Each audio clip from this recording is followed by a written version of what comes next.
అందరికీ praise lord. దేవుని నామానికి మహిమ కలుగును గాక. మీరందరూ బాగున్నారు కదా? మీరు పెడుతున్న ప్రతి ప్రార్థన రిక్వెస్ట్‌కి అందరూ మేము ప్రార్థన చేస్తూ ఉన్నాం. మా ఆశ అంతా ఒకటే.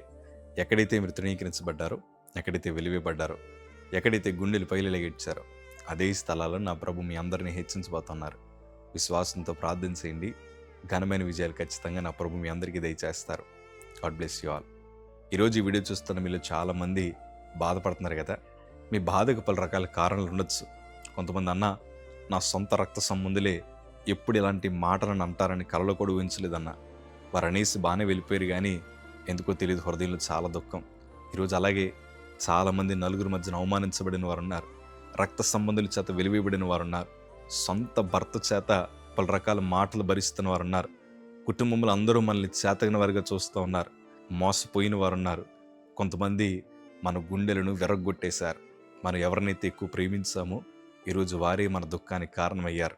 ఈరోజు ఈ వీడియో చూస్తున్న మీలో చాలామంది మీ బాధకు కారణమేంటో నాకు తెలియపోవచ్చు, కానీ ఒక సేవకుడికి ఒక సలహా మాత్రం చెప్తాను. ఈ దుఃఖంలో మీరు ఎంతమందికి దూరమైనా, ఎన్ని పరిస్థితులు తారుమారైనా ఒకటి మాత్రం చెప్తాను: దేవునికి అన్నడు దూరం, ప్రభు సన్నిధికి సమీపంగా ఉండగలిగితే ఎక్కడైతే మీరు బాధపడ్డారో, ఎక్కడైతే గుండెలు పైలెలగెట్టారో అక్కడే నా ప్రభు మిమ్మల్ని ఘనమైన పాత్రలుగా నిలబెట్టుకుంటాడు.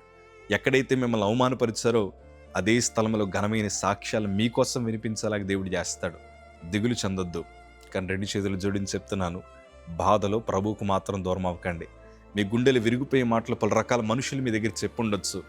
ఆ విరిగిపోయిన హృదయాన్ని తీసుకెళ్ళి ప్రభువుకు అప్పగించండి. అంతే తప్ప, ప్రభా నువ్వు నన్ను వదిలేసావు కాబట్టే నాకు ఇలాంటి సమస్య వచ్చింది, నువ్వు నన్ను పట్టించుకోలేదు కాబట్టి ఈరోజు నలుగురు మధ్యన అవమానించబడ్డానని మరలా మీరు వేలెత్తి ప్రభువుని దూషిస్తే నేను అంటాను, కీడు వెనకాల మేలు దాచే దేవుడు కదా, అపాయం వెనకాల ఉపాయాన్ని దాచించే దేవుడు కదా. ఈరోజు ఎందుకు మనకి ఇన్ని బాధలు వచ్చాయి, ఈరోజు మనకి ఎందుకు ఇన్ని కష్టాలు వచ్చాయని మీరు ఒకసారి ఆలోచించి మీ బ్రతుకులు ప్రభు చేతిలో పెట్టగలిగితే నూతన కార్యాలు మీ జీవితంలో ఖచ్చితంగా నా ప్రభు జరిగిస్తాడు. ఎందుకంటే కీర్తన భాగంలో చక్కగా రాయబడిన మాట 34వ కీర్తన 18వ మాట చదవగలిగితే, విరిగిన హృదయము గల వారికి యెహోవా ఆసన్నుడు, నలిగిన మనస్సు గల వారిని ఆయన రక్షించును. ఈ లేఖన భాగాలు మీ అందరి బ్రతుకులో నా ప్రభు నెరవేర్చునుగాక. ఈరోజు విరిగిన హృదయానికి ప్రభు సమీపంగా ఉన్నాడు. వాస్తవానికి చెప్పాలంటే మన హృదయం విరిగిపోవడానికి చాలా కారణాలు ఉంటాయి. ప్రాముఖ్యంగా మనుషులు మనల్ని విడిచిపెట్టి వెళ్ళిపోతే, లేకపోతే ఇప్పటిదాకా మనల్ని పొగిడిన వారు సడన్గా మనల్ని వేలెత్తి చూపి, చిచ్చి నువ్వు చేతగాని వాడివి, నువ్వు చేతగాని దానివి, నీ బ్రతుకులు ఏదీ సాధించలేవు, నీ దగ్గర డబ్బు లేదు, నీ దగ్గర ఆరోగ్యం లేదు, నీ దగ్గర మంచి ఇల్లు లేదు, బయటోళ్ళు చూడు ఎంత బాగా కారులో తిరుగుతున్నారో, బయటోళ్ళు చూడు ఎంత బాగా సంపాదిస్తున్నారు, నువ్వు బ్రతుకుతున్నావు, ఎందుకు వచ్చింది బ్రతుకు, నువ్వు చేతగాని వాడివని ఇలాంటి మాటలు మాట్లాడుతూ ఉంటే ఏం చేయాలో అర్థం కాక పగిలిపోతూ ఉంటుంది హృదయం. కొంతమంది మనల్ని అప్పటిదాకా ప్రేమించి సడన్గా మనల్ని విడిచిపెట్టి వెళ్ళిపోతే హృదయం పగిలిపోతూ ఉంటుంది. అప్పటిదాకా మనతో మంచిగా ఉండి, అప్పటిదాకా మన ఇంట్లో తిని, కొంతమంది మన ఉద్యోగ పరిస్థితులు బాగోకపోయినా, మన కుటుంబ పరిస్థితులు బాగోకపోయినా మెల్లిమెల్లిగా మనల్ని విడిచిపెట్టి వెళ్ళిపోతున్నప్పుడు హృదయానికి ఎంత బాధేస్తుందంటే, ఈ గుండెల్లో పెట్టుకుని చూశానయ్యా, నా హృదయంలో వారికి ఒక ప్రత్యేకమైన స్థానాన్ని ఇచ్చానయ్యా, ఈరోజు ఎందుకు నన్ను ఇట్లా ఒంటరి చేశారని మనం బాధపడ్డమే కాదు, కొంతమంది ఏమంటారంటే నా గుండెని విరగ్గొట్టేశారన్న. వారంటున్న మాటలు నా హృదయాన్ని విరిచేస్తాయి.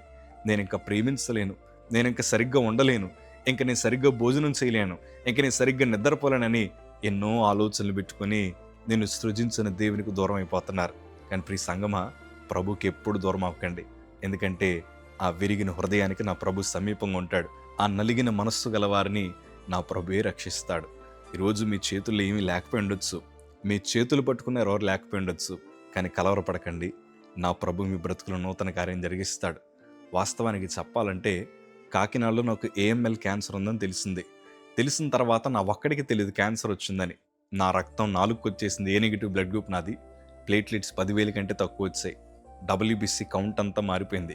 ఒక శవాన్ని చుట్టినట్లు నా ఒళ్ళంతా చుట్టి ఆదివారం సాయంత్రం హైదరాబాద్ ట్రైన్ ఎక్కిస్తే రైల్వే స్టేషన్లో అడుక్కుని వాడికంటే నీచమైన స్థితిలో పడుకున్నాను.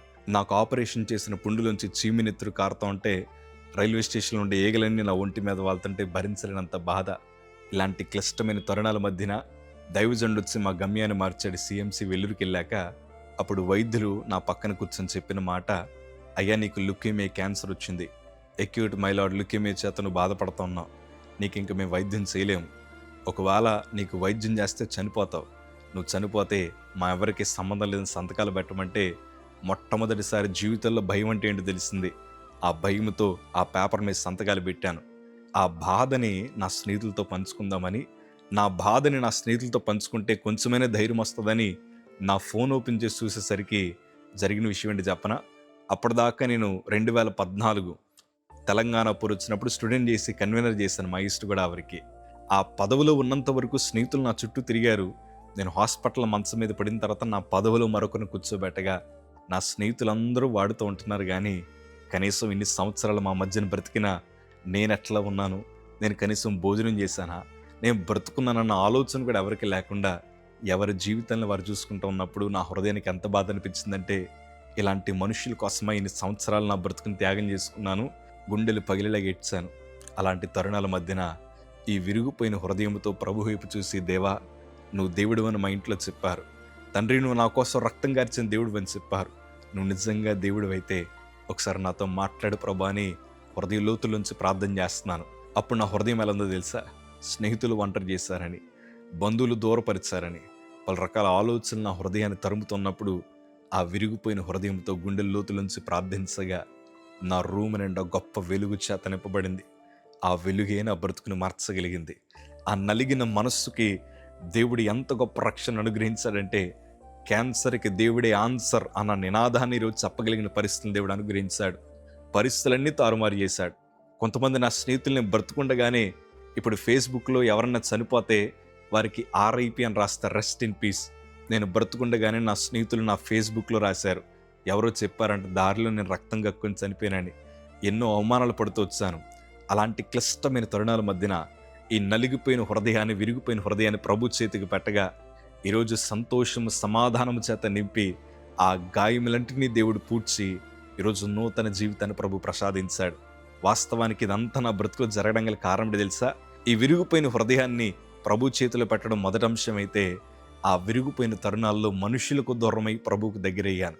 మనుషులన్న మాటలు నా హృదయంలో ఉండినా అవన్నీ పక్కన పెట్టేసి, ప్రభా వారు మనుషులు ఏదో ఒక మాట అంటారు, కానీ నువ్వేం చెప్తే అది మాత్రమే నా బ్రతుకులో జరుగుతుంది.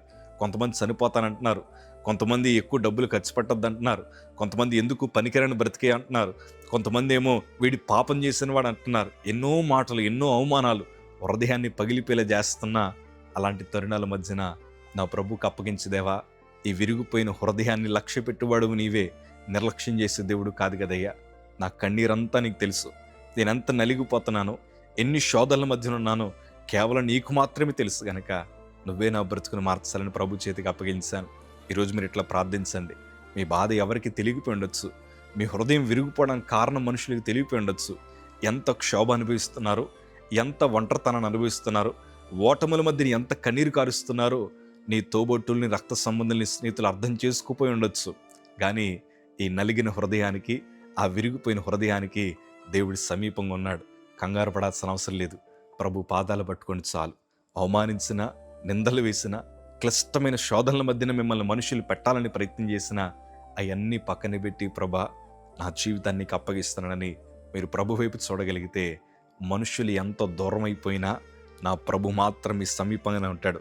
దేవుడు ఎప్పుడైతే మనకు సమీపంగా ఉంటాడో, ఎన్నాళ్ళు ఎన్ని ఓటములైతే మనం అనుభవించామో వాటన్నిటిని విజయాలుగా మార్చగలిగిన ఒకే ఒక్క సమర్థుడు నువ్వు నేను ఆరాధిస్తున్న నజరేయుడైన యేసు ప్రభుల వారు.